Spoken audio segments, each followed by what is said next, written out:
Wairarapa TV local news for Wednesday the 21st of December. Police have named the man who died while on a hunting trip in Tora Bush in South Wairarapa over the weekend. He is 60-year-old Trevor Patrick Burke of Carterton. Mr Burke failed to return from the hunting trip on Sunday. Police and land search and rescue teams were deployed and worked through the night to locate Mr Burke. Wairarapa residents requiring urgent healthcare over the Christmas and New Year holiday break will be able to contact the Wairarapa After Hours service. On Christmas Day, After Hours will operate an on-call service.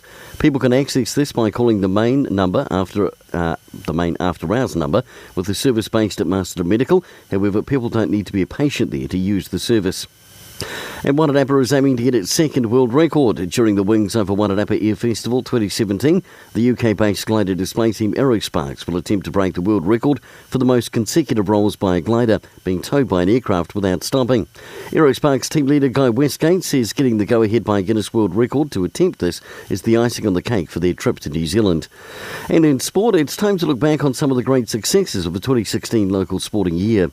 Beginning with netball, Harcourts again took out the local championship and the Team of the Year at the inaugural Wairarapa Netball Awards.